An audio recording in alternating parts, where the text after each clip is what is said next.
It was a weird time around, I think it was 2021. I joined Sunderland, right in the middle of COVID. All the sports work that I was doing is basically ground to a halt, and I was working on a COVID related project. And then, yes, the opportunity popped up, and I'd been keeping my ear to the ground and seeing what opportunities might arise. And that was my pitch. So for those that haven't seen, this is kind of more or less straight after the Sunderland documentary, which I highly recommend everyone watches. It's great, great TV, um, but a tricky time for the club.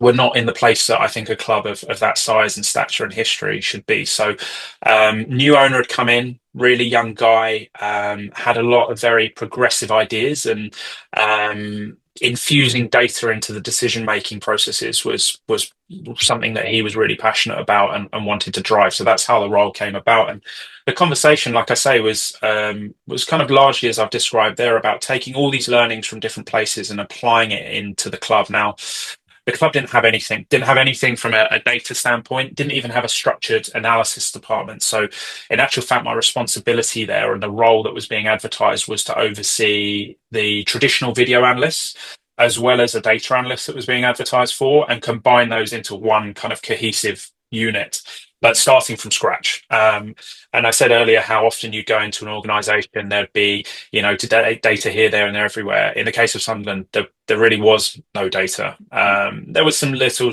scraps dotted around, but in a very traditional sense, it was largely a blank slate, and certainly the processes weren't in existence and weren't well established.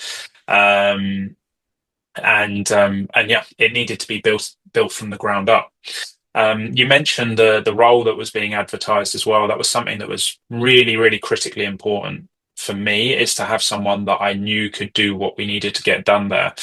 And with the budgets that are available at a League One club, get it. And we'll talk about this a bit later on, I think, about what you need to look to put in place at a club. But I knew that we needed someone that was multifaceted and had a number of skills. And I actually went back to Deloitte, and reached out. We interviewed a few people, and one of those people was someone I'd reached out to at Deloitte who I'd never worked with, but I'd heard about as someone that was very talented.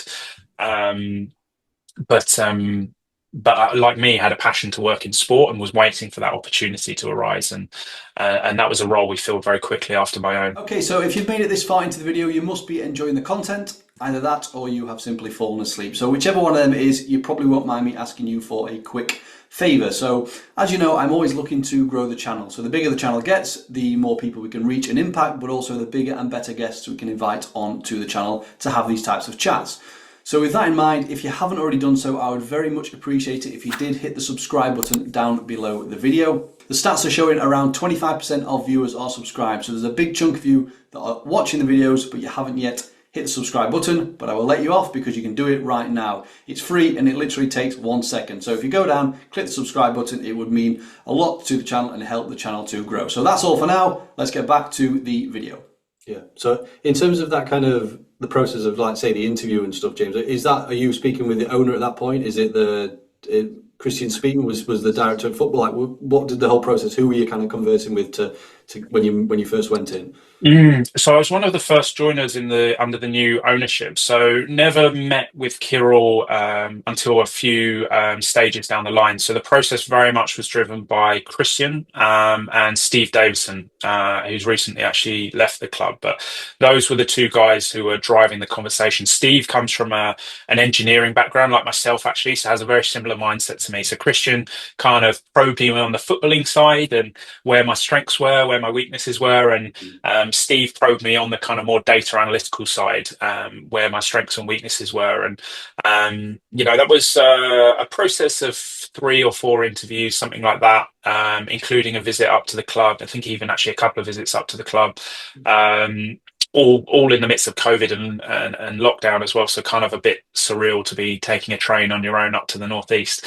But yeah, was a pretty rigorous process. I think one of Christian's great skills is the ability to identify talent and probe it. I know that's a bit of a humble brag there by saying that, but I think he's a really interesting and challenging character in an interview process, and kept me honest. And I like to think that if I could answer those questions well that he gave me, I'd be in a really good place to succeed at the club. Mm. So, I mean, you mentioned obviously the lack of department or anything when you first joined. So, where do you start in a position like that, James? Like, what do you do in the first 6 months in the role to plan? Because you mentioned you kind of joined midway through, so you almost had like the back end of that season to get ready for the next one. So, what were you thinking and doing at that time? Yeah, exactly right. So I used that back end of the season really to get on the phone an awful lot, get on the phone and do my market research about, what I was going to do in house, what I was going to do, bring in from outside. Truth be told, even the budgeting structure at the club was pretty minimal at the time. So even fundamentals like that had to be established as to what a budget would be, where the money would get spent, and how what the requirements of the club were, what the requirements of the head coach would be, and of the recruitment department. And actually, it's probably worth me explaining really what the role was designed to do. So, in kind of maybe more business speak, I had a vertical of the video analyst, so a department that I managed, and that was a dedicated department. The data department was more of a horizontal that cut across the whole club. So every aspect of performance, I was involved in the kind of data processes, whereas the video analyst was much more, they did their more traditional job of delivering to the teams and the coaches they worked with, and combining those two together. So we had this kind of T-shaped model almost. And yeah, so what the idea first and foremost be was me understand, what this was going to be, what this was going to look like. Obviously, in the interview process, they're gathering information about me. I'm also trying to gather information about what this job really is. There's only so much you can get on a one side of A4 with a job description. So, you have to fill in some of the blanks that exist there, and had that opportunity. And um, then step two was actually the club was going through a process of physically moving people around the building and restructuring the actual building itself. And step two was actually getting us in a room together. So all the analysts, as I say, there was no analysis department. So they were all kind of scattered around. The academy analysts sat in what was actually formerly a kitchen. I was sat in what I politely referred to as a dungeon downstairs, with the first team analysts. And we were all scattered around the building, which was challenging. And it's hard to form a cohesive team like that. So the next step, after really understanding what we wanted to do, what the scope of the challenge ahead of us was getting us all in a room together. And the club did a wonderful refurb of the building. We had beautiful kind of new, very modern glass offices and all that, in what is an incredible academy, by the way, probably one of the best in the country. And getting us all in one place with the relevant hardware in terms of laptops, trying to improve some of the hardware in terms of cameras. One of the big projects I did early on was actually just sort of digitally enabling the whole club a bit more. So there's a lot of old school desktop computers knocking around, and I'm kind of sitting there going, well, you guys are out on the road for half the year. What are you doing? You're packing up this big old desktop computer and plugging it in wherever you're going. And it just wasn't practical. So we did a big hardware move to, high powered laptops and iPads and so on, to try and better enable people to do their job in a more mobile way. The other big piece we did as well around that building was getting more digital media, so TV screens essentially around with AirPlay and things like that. So you've got your laptop. I want to share something with a group of people. Boom! I'm kind of AirPlaying on that screen. So our little analyst office, and we had some analyst booths and some breakout areas and things like that. It was all very digitally enabled to allow us to share the research and knowledge and analytical work that we've done as easily as possible with large groups of players. So that was kind of step two, and then step three was kind of bringing it all together, I guess, like trying to establish the processes better. Something that I should really say is that there were some really talented people already in that building. I think the academy analysts that I worked with were sensational, particularly with the kind of support from a kind of technical and resource side.